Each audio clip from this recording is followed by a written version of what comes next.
What is up, and welcome back to another episode of the Wizards podcast. I'm your host, Greg Finberg, and in today's episode, we're going to talk about a lot of different things in the Wizards' 117-107 win over the Mavericks. I can't think of any other place to start than Kyshawn George. He was simply fantastic, so good on the offensive end in creating for himself, creating for others. On the defensive end, 5 stocks. He wasn't better, but the performance kind of showcased exactly what Will Dawkins wanted when he drafted him 2 years ago. He was just so good. The best game of his young career. Young Wizard stepped up above, apart from him. Tre Johnson was 17 points in his second NBA game. He looked fantastic. Another quietly efficient night on both ends for Alex Sarr. Really liked what I saw from him. Obviously, there were some low points. We'll talk about Bub. We'll talk about CJ, Cam Whitmore as well. But I want to obviously be more positive because the Wizards won a game I didn't think they would win. And to be quite frank, a game they would lose each of the last 2 years. A game where they came in, especially on the road, weren't expected to win realistically at all. Played really well in the first half and through the first 3 quarters, and then they kind of imploded in the fourth quarter. Dallas came back, cut it to 4. Anthony Davis at the line, he missed both free throws, and then the Wizards kind of took it away. And I mean, Kyshawn George hit a big 3 down the stretch. Bub Carrington had a big 3. Alex Sarr had a stretch where he went up strong for a layup and then forced a turnover on Anthony Davis. He had a clutch block at the end of the game, and the Wizards pulled out the win. It's a game, and a lot of people commented, and if you did, you know who you are. We are fully in agreement. This is a game they would have lost the last 2 years. And they won. And honestly, you could say it was all Kyshawn because he was phenomenal, but I thought a lot of people on this team stepped up when it mattered most, and just a really fun performance, gritty road win against a Dallas team who is now 0-2. They were fighting and clawing to not start 0-2, and Washington was just too much. Kyshawn George was just too much. So we're going to obviously dive into it. We're going to unpack it. Obviously, I'll do my pros and my cons, positives, negatives, all that. We're going to start with Kyshawn George. I'm just going to pull up the numbers real quick. I want to read off his stat line because it's unbelievable. It's unbelievable what Kyshawn was able to do in a plethora of ways against Dallas. Kyshawn finished with 34 points, a career high, 11 rebounds, also career high, 4 assists, 3 blocks, 2 steals, 11 of 15 from the field, 7 of 9 from 3. You're hearing that right. He made 7 of his 9 3-point attempts, 11 of his 15 field goal attempts, finished with 34 points, 11 rebounds too, and then the 5 stocks on top of it. Like he was everywhere. It's honestly a little bit overwhelming for me to unpack it. My friend Bijan Todd put out about 2 minutes 20 seconds worth of highlights. So if you didn't watch the game, you want to watch it again, maybe go on Bijan's Twitter, scroll, and you'll find it. And it's everything that I had been preaching throughout the offseason. It's everything that Will Dawkins envisioned when he drafted George. Originally, it was he's going to be this 3-and-D guy. And to see in year 2, he's already molded into an on-ball guy that can go get you 30 if he needs to, can knock down the 3, can score in the paint, can knock down at mid-range, can handle the ball and play point guard. He's also going to take away the opponent's best player. I mean, I think he started this game on Anthony Davis, defended multiple players throughout the game. There was a specific play where PJ Washington went up for a layup and George literally just snatched the ball. Like 2-hand block, took it away, off to the races on the break. He had a couple really good steals. His anticipation is on point. His leaping ability, his timing on these blocks, he had 3 tonight, is just unmatched. It's so nice for Wizards fans to see, like, they had been hoping for someone to build around. And I'm not going to come out here and say that George is this number 1 option just yet. He's had 2 really phenomenal games to begin this season. But he looks like he can be one. And he's the first piece of this rebuild to show that. Bilal hasn't shown it. Obviously, it's early for the other guys in this class, and Sarr and Bub, they haven't shown it. But George just showed it. He showed he can be the guy. He showed that he can carry his team to a win. He showed he can drop 30, efficiently. He can defend at the same time and take away the opponent's best player. For Wizards fans, this is a win. They won the game, which is great, but Georgia's performance in and of itself is a win because it shows that they have a building block. They have a budding star. They have a piece that they can build this team and this future around. And that's refreshing. That's awesome. That's terrific, which is awesome to see. I mean, I can talk about George for so long. He had a play early in the game where he backed down. I think it was Max Christie. He got the ball at the 3-point line, backed him down because he's just stronger now, and finished over him. Easy layup and one. There was a couple of threes. There was one in particular in the clutch where he just was nails. I mean, it was Dallas coming back. I mentioned Sarr had a couple big plays. George hits that three to put the Wizards, I think, back up 7 or maybe 6. And the next possession, Bub comes down, hits that three. They're up 9. Just like that, they're back in control. They never really gave that control up from that point. So it wasn't like a typical Bilal performance or like a Bub performance where like first half is great or Sarr. First half's great, don't do anything in the second. Like Dallas adjusted to take Kyshawn away in the second, and they couldn't.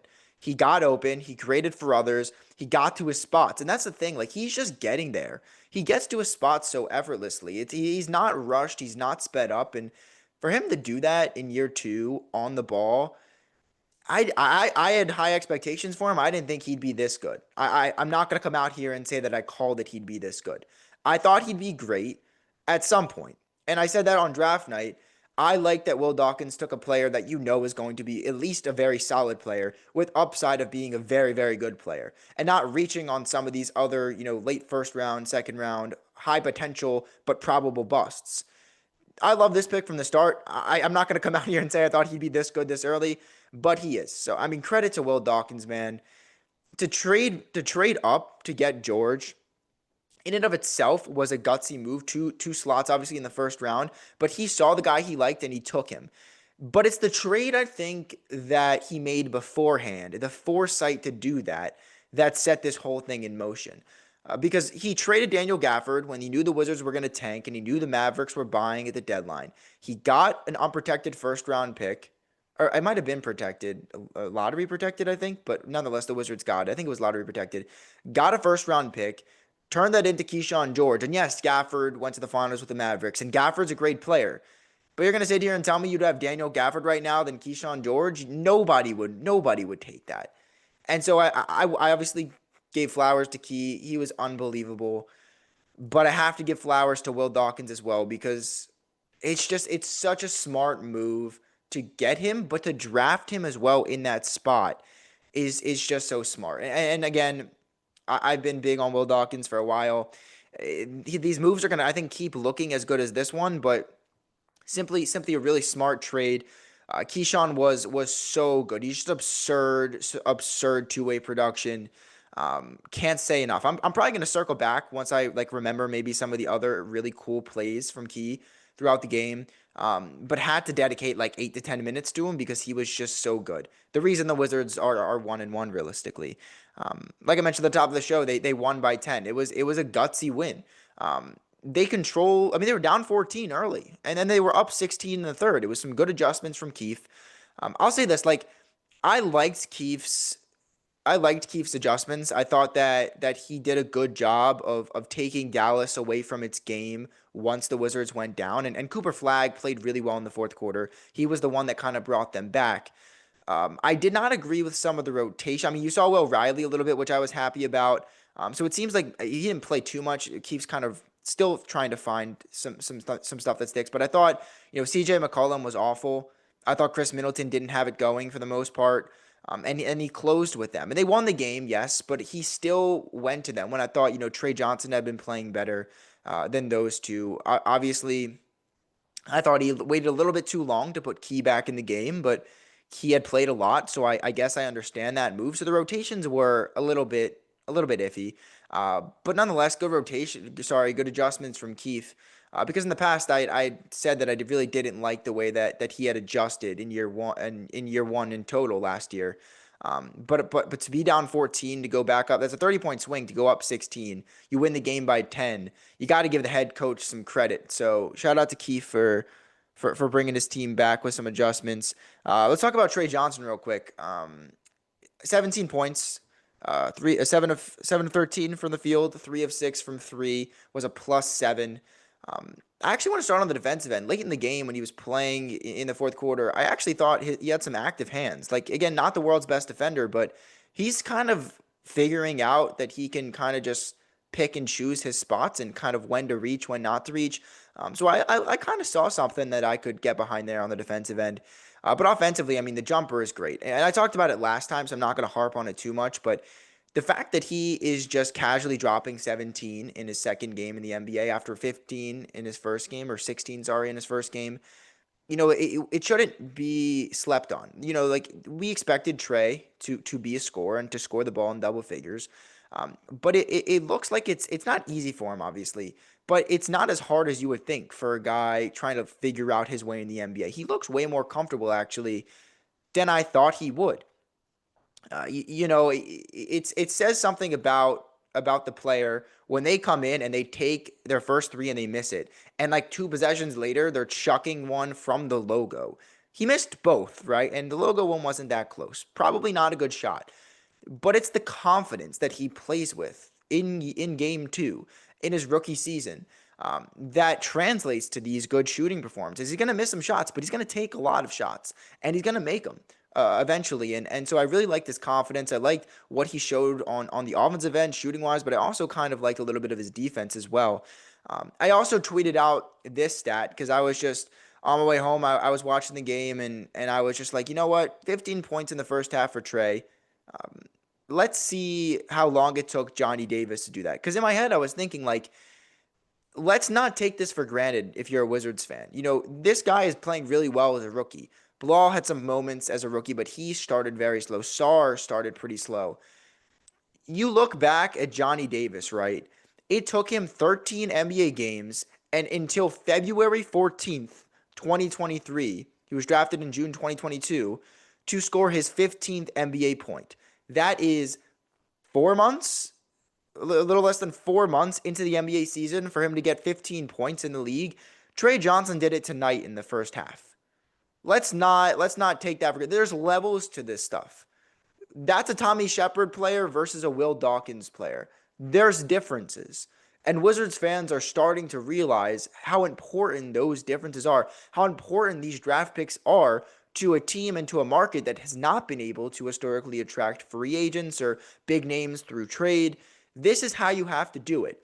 I'm not going to go out and say that Tre Johnson is a home run pick. He certainly played well in his first two games.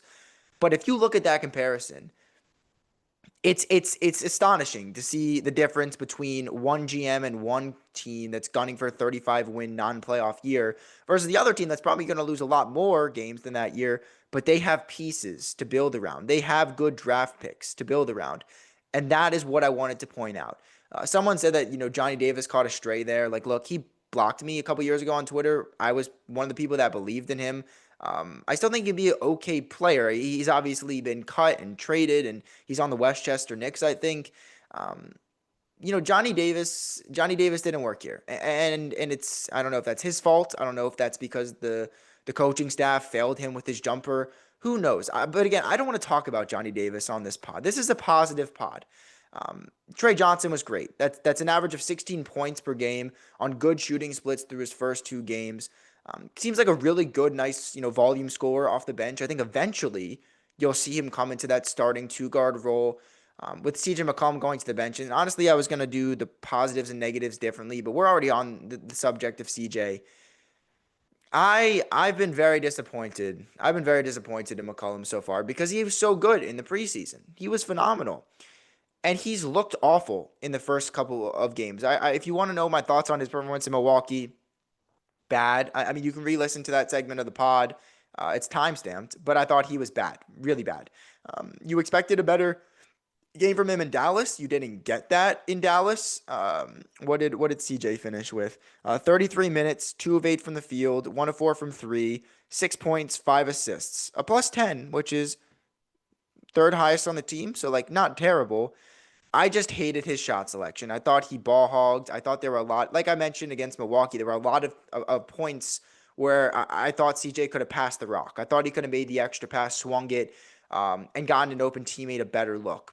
there was a lot of times where he was just dribble, and then the shot clock goes down. He forces up a shot in the mid range, or there was one play in particular where he had AD switched onto him. The Mavericks were kind of clawing back in the fourth, and he just dribbled for like 10 seconds on the perimeter, dribbled in, dribbled out, dribbled in, dribbled out, and then took like a sidestep fadeaway three that was an air ball, and the Mavericks again then cut it to four.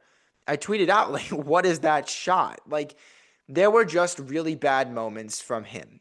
You would expect his performance, honestly, from Tre and Tre's performance from CJ, but you got the opposite because the veteran was honestly the one that almost shot his team out of the game.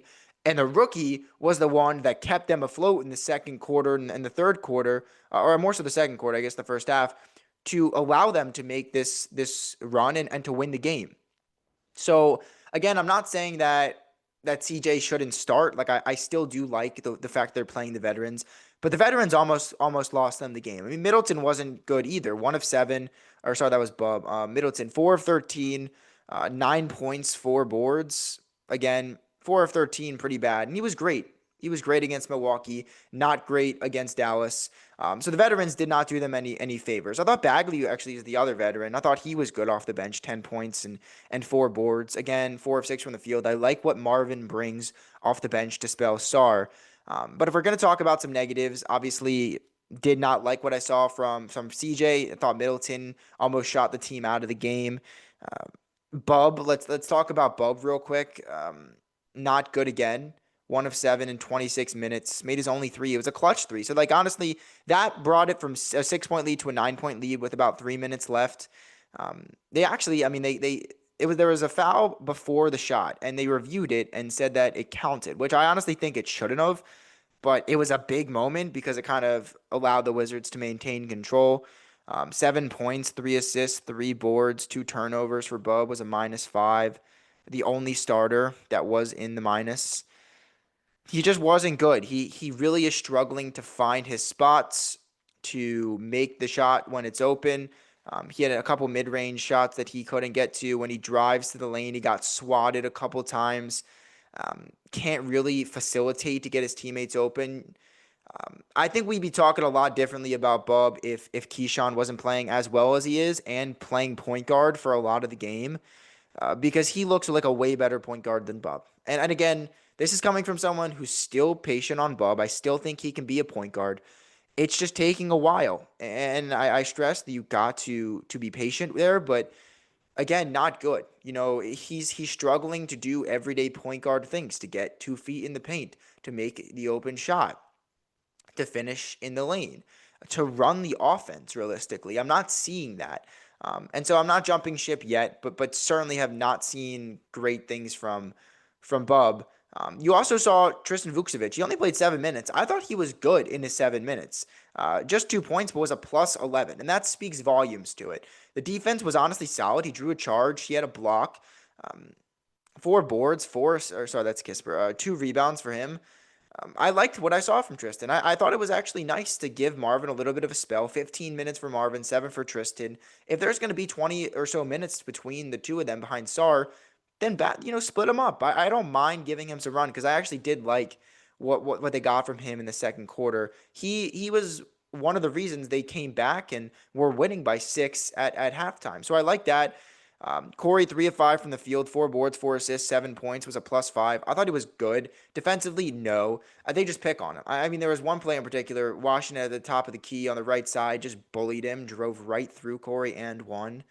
They're hunting him on defense. So I'm completely fine with him playing in the middle of the game, but you can't have him out there the last 5-6 minutes of the fourth. You can't. I don't even care if you need a 3, you need a scoring spark. You can't have him out there because defense and stops is what won the Wiz this game down the stretch, and you can't trust Corey Kispert defensively. You can't. So for those that are mad at Corey about offensive stuff, I think that's just misguided. I thought he was good offensively, but defensively, it's completely based. He's a liability. And when it's a late game situation, you can't play him. That's kind of where I'm at with Corey. The only other guy that I want to talk about was Whitmore. That's the last negative I think I'll talk about. He was bad. 3 of 9, had 8 points, was a +3, 3 boards, missed all 3 of his threes. He just and I had this gripe with him in the first game. he's a little too much tunnel vision. He has a score first mindset, which is fine. Tre Johnson also has that. But there's a certain point to it where it becomes a little much. And he kind of gets the ball in transition. You know he's just gonna barrel his way through the lane. And sometimes he'll draw a contact for an and one, but other times he'll just run a guy over and get called for a charge. There was a moment where Keith actually lit into him. Varun Shankar of the Post pointed this out. The Wizards were kind of in a 8 to 10 point lead. I don't know what the score was, but Dallas was fighting back, and Cam in transition took a top of the key three out of rhythm. Didn't try for any other pass. Was just I'm dribbling up and shooting the three. It was awful. Really bad shot selection. Dallas comes down. They scored. Timeout. Keith screams at Whitmore, points at him, clearly displeased. I love that fire. It was an awful shot. You need to tell him, and Keith did. So I like that Brian did that. I think that'll go a long way in terms of winning over the team, but also letting Whitmore know that's not a good enough shot, especially with time and situation factored in. So obviously, CJ, Chris, not great. Bub, Cam, not great. But that's not gonna ruin the performance of the team, because this is a good Dallas team. They obviously got killed in the first game because Wemby is Wemby. They don't have Kyrie, but they're home. And they have Cooper Flagg, who was honestly very, very good. What he finished with 18 points, a lot of that in the fourth quarter. AD at 27 and 13. But at the same time, like the Wizards found a way. This is a game, like I mentioned, they would have lost in past years. And they won it. And honestly, I don't think I talked about him yet. A big reason why was Alex Sarr. And what I love about Kyshawn playing the way that he is, and what I love about Tre and others playing well so far, is Alex Sarr is just quietly slipping through the cracks and having a couple really solid games to begin his sophomore campaign. What do you have? 10 points, 11 boards on 5 of 10 from the field against Milwaukee. Was okay. Still a little tentative to shoot the ball, especially in the paint. But not against Dallas. He was so good down the stretch in this game to earn this win. Finished with 14 points, 9 boards, 5 assists. His passing out of the short roll is something to see. +5. Only took 1 3 early in the game, missed it, and then didn't take another from that point on. So it's clear he's taking an emphasis on getting himself into the paint and not shooting that many threes. And you've seen he's shooting 50% through 2 games. The efficiency has gone up because he's not sinking it with his poor shot selection, with his poor 3-point shooting. Missed one, fine, move on, didn't take another. He had a couple really strong finishes in the paint. I'll point you to one in the fourth quarter where he caught it high, held on to the ball he probably would have fumbled in past years, and just went up strong over the defender. I think it was actually a guard on him in the paint. Instead of fading like he did on Rollins against Milwaukee, went up strong, sunk the layup. Wizards go back up by a couple points. On the ensuing possession, deflects the ball at the top of the key off AD's foot. Wizards ball, they go down. I think Bub hits that 3, and then the Wizards go on and win the game. He had a big clutch block towards the end. How many blocks did he finish with? 3 blocks. He was awesome. And he's been awesome through the first 2 games. And it's not going to be talked about because Kyshawn is obviously unbelievable, 34 points. But Alex Sarr was a big reason Washington won this game. And obviously I want to make that known because he's a guy that's gotten a lot of flack. He's kind of flown under the radar in this second year. And I wanted to make sure that his performance did not go unnoticed. So I really liked what Sarr did. I liked the team effort as a whole down the stretch. These are the games that I like when they play in. Like clutch games, clutch moments, you'll kind of see who rises, who doesn't. Kyshawn rose to the occasion. So did Sarr. I mean, Bob even hit a clutch 3. So just a really, really nice win for Washington. Um, Trying to go through my notes and kind of see if I have anything else. I'll scroll my Twitter real quick to see if I'm missing anything that I want to go through. Um, I don't know. I mean, career highs for George, like I mentioned. Um, Look, apart from that, it was a banner night. Like I mentioned, the Wizards fans want something to hold on to. They want something to be excited about. That something is Kyshawn George, and I didn't think it would come this early to be that excited about Key, but the hype is real. I mean, even going into the season, people thought that he would take a leap. He has taken that leap. Let me tell you, he has taken that leap. What an impressive performance for Washington. And again, I'll circle back to my pod after the Milwaukee game, right? Because I wouldn't say I caught flack for it, but I had a couple people saying like, "Look, Greg, this is a lot more critical of the team than you have been in previous years. Why are you being so critical? There were some good moments from Tre, from Kyshawn, from Sarr, and I just had to say to myself and tell those people, it's because I know this team is better than that. Like I know this is the best roster of the rebuild. I know these are the best vets they've had. This is year 2 and hopefully a leap for George and Sarr and Bub. Tre Johnson, I expect really big things from as a rookie, and we've seen those things already. I expect a lot from this group. Now, that doesn't mean it's going to always translate to wins. I have them at 19 wins. But the effort that I saw in the first 2 quarters and even in the fourth quarter against Milwaukee, it wasn't good enough. They came out flat. They played really poorly, and they couldn't come back in the end, and they suffered from it.